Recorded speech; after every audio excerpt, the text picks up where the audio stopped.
என் மகனுக்கு ஒரு 4.5லேருந்து ஒரு 5 வயசுக்குள்ளே தான் இருக்கும்.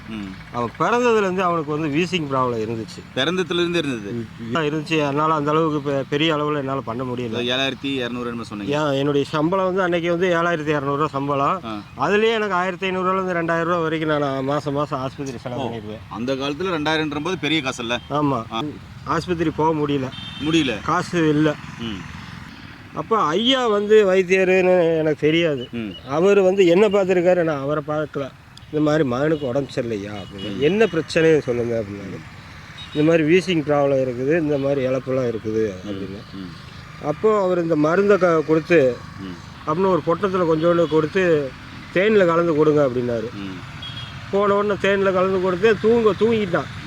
அப்புறம் கொஞ்சம் ஒரு 2-3 மணி நேரம் கழித்து மறுபடியும் இவர் சொன்ன மாதிரியே நான் கொடுக்கும்போது அப்படியே எழுந்துச்சு விளையாட ஆரம்பிச்சிட்டான். சாப்பிட்டதில் அந்த பையனுக்கு வந்து சுத்தமாகவே சரியாக போச்சு. அவனுக்கு மட்டும் இல்லை, எங்கள் குடும்பத்தில் யாருக்குமே இப்போ சளி பிரச்சனை இந்த எந்த பிரச்சனையுமே வராது. சூப்பர். கொரோனா காலத்தில் கூட கொரோனா தான் எங்களை பார்த்து பயந்தது, கொரோனாவுக்கு நாங்கள் பயப்படல. ஏன்னா நாங்கள் வீட்டை விட்டு வெளியில் போயிட்டு வந்தோம்னா ஒரு ஸ்பூன் மருந்து எடுத்து கொடுத்து சுடுதண்ணியாக ஒரு வாயில் கொடுத்து நாங்கள் பாட்டில் போயிட்டே இருப்போம்.